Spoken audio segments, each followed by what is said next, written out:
Hello, everybody, and welcome to Literary Candy. I am Makila Candy Harris, your host, and today we are talking about sweet, clean literature. And our guest today is A.E. Thomas. Welcome, A.E. Thomas, to the show. Thank you, and thank you so much for having me. No problem. Now, we are going to be talking today about your book, Project Whores.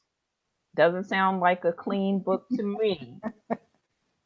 I know initially it doesn't, but it really, really is. The title is a play on words. The book is about a man and a woman that meet overseas in Afghanistan on a government project. It's actually a contract with the military. Natives call it a project. And both of them have worked on projects for a very long time. And as I did, which was the inspiration for the story, but I'll get to that later. But when you've been over there a long time and you've worked on different projects, let's just say you've been to Kuwait and you've been to Afghanistan and you've been to Iraq, they jokingly refer to you as a project whore, and they're talking about the job. But the flip side is you're 8,000 miles away from home if you're a U.S. citizen, if you're in Afghanistan and you're a U.S. citizen. So some people do get out there and behave unseemly. So it's a play on words in that regard, but in all honesty, it really refers to their long time work on the project. Okay, well, before we dig into the book, why don't you tell us about how you started writing and your writing journey, how you came to write this book? Okay. As far as my writing itself, I've been writing since I learned how to write. I've always loved to write. I've used to sit and write poetry, short stories. I mean, this was for fun. This was for recreation for me. I've just always had a great love of writing. I've written music, anything having to do with writing. I absolutely love it. And of course, most people that love to write also love to read. Yeah, of So course I I think do. it stems from that also. But I used to write fairy tales and short stories, and as I grew into an adult, that didn't change. I still love to write. So my writing journey really stems from just a love of writing. Okay. So, Project Whores is a book about two people who fall in love. Why don't you give us some details about it?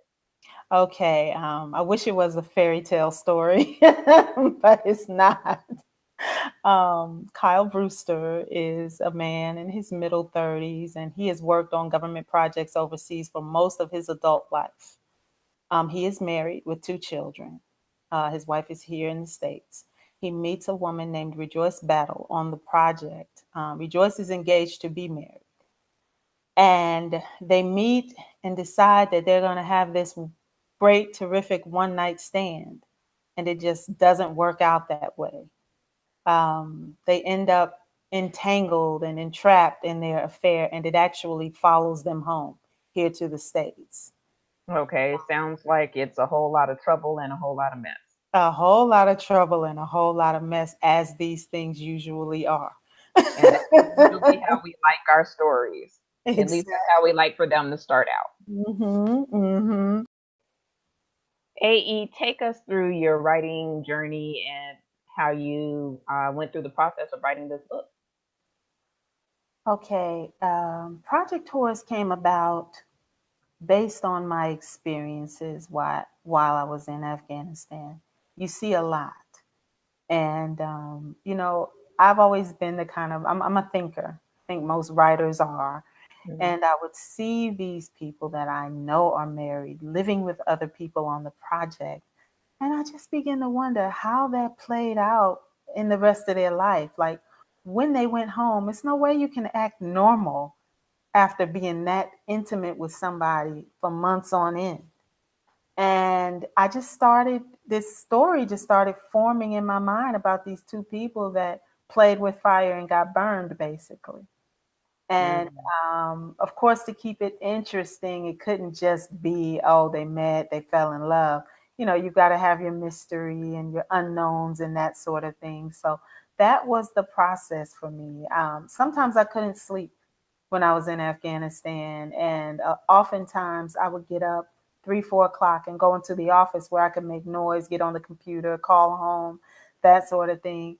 And when I would leave out of my room, I would just see doors slamming, people leaving. Wow. I was like, Oh my goodness. what goes on here at night? We used to call them hoodies because everybody would have their hood up because it's actually against the rules. Females should not be in males' rooms, and males should not be in females' rooms. It's a military order that Mhm. that's not supposed to happen. But like I said in the book, people take their chances every day. But it's highly against the rules, and oftentimes you will get a bar letter from the military if you're caught.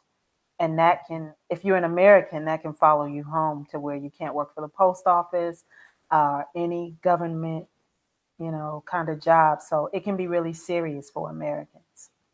But it's a series, so it doesn't wrap up at the end of this book. But anybody that hangs in there will see where I'm going and will see that there's a message in the story. What So is the message? What is it that you are hoping that the readers learn from reading your book?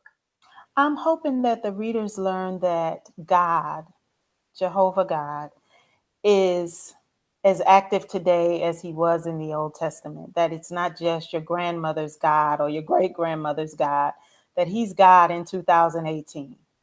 The Bible says there's no searching of his understanding. Doesn't mean he condones everything we do, but he certainly understands it all.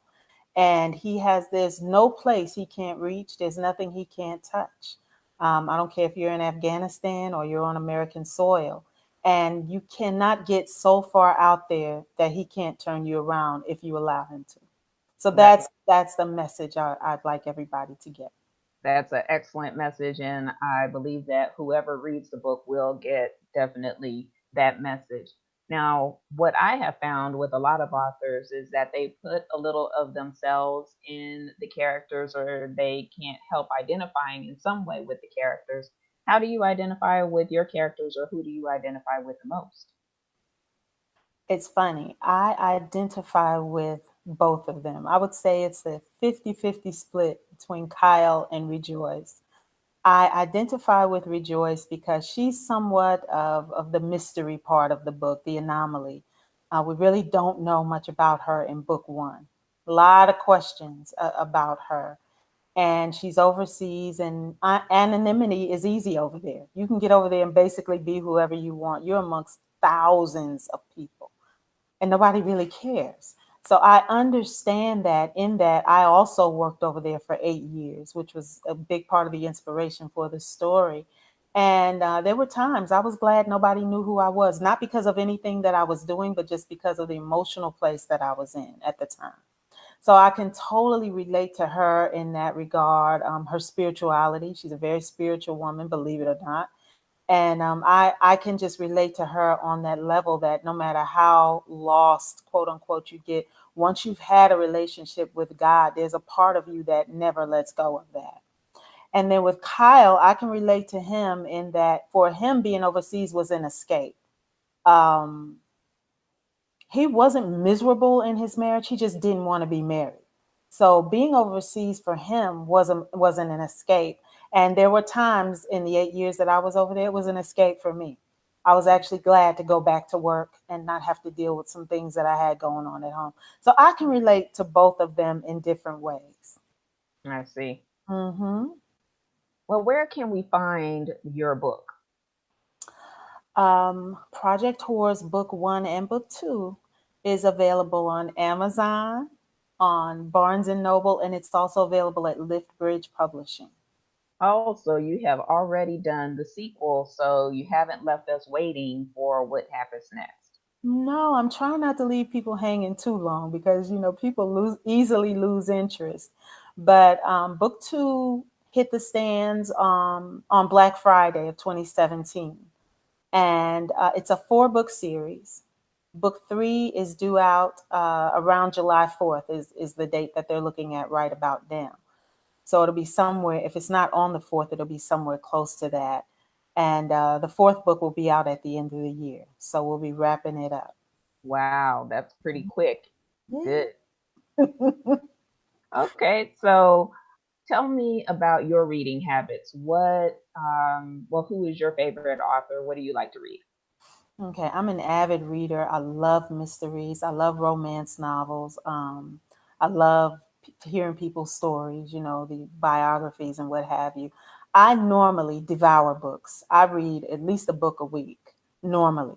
But since I've been writing, which this project has been in the making for about 3 years now, I've not been doing a lot of reading habitually. I found that it's best for me not to do too much reading of other people's work while I'm writing because I Hmm. don't want to accidentally bite off of somebody or Right. something like that. But normally, I love mysteries. I just love a good read. One of my most favorite authors is Walter Mosley. Um, what I love about him is he takes these really flawed characters and uses those flaws to endear his audience. And I love his style. And I shamelessly say that I try to mimic him, I try to copy him a little bit because I just love the way he puts it all together. He has the mystery, he has the romance. You get a little bit of everything in his books. I love the Easy Rawlins series, I love the Fearless Jones series. Just at the top of my list would be Walter Mosley. Good choice, definitely. So nobody is an island, and there are lots of people who help us. And of course, you always put your acknowledgments in the book, but sometimes afterwards you realize there might have been some people that you wanted to acknowledge. Is there anyone that you want to acknowledge that helped you with your book and your writing journey? Absolutely. My editor, well, first and foremost, God, my Savior, Yeah, who gifted me and talented me to be able to do this. But right. also, my editor, her name is Karen at Critique Editing. Her insight and her advice was invaluable, even when Hmm. it was painful. Because I'm sure, as you well know, getting your book back from the editor is like getting a test paper back with a bunch of red marks on it. Yeah, But we need those yeah, red marks, you know.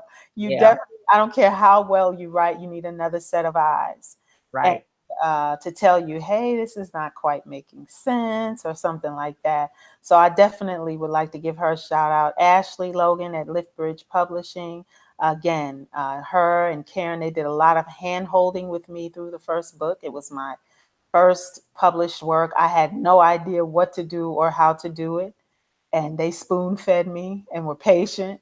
And then Natasha, her and her husband Kevin at K&T Graphics, helped me pull it all together with the cover and the graphics and that sort of thing. So, I mean, these guys worked with me and they were patient and they taught me, the business. So by yeah, the second book, it was kind of, somewhat painless, to be honest with you. So I have to shout out to them. And then, of course, my dad and my brother, and just my daughter and a host of family and friends. I'd be here all day if I started listing them. So, right, right. Hmm. Well, why don't you tell us what your social media is and how we can contact you?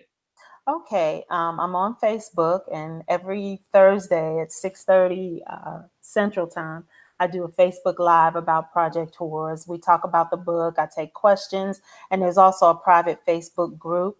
It's under Thomas AE because somebody already had AE Thomas, so I had to take what was left.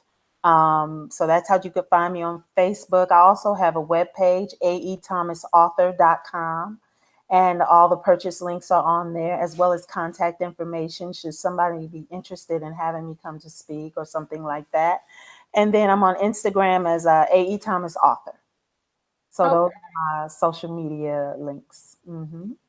Okay. Well, thank you so much for being with us today and for telling us about Project Horrors and the sequel, Project Horrors Revelation. Yes, that is book two. Yes, ma'am. And thank you for having me. I've enjoyed it. It's no problem. Well, thank you for being with us on Literary Candy. See you next time.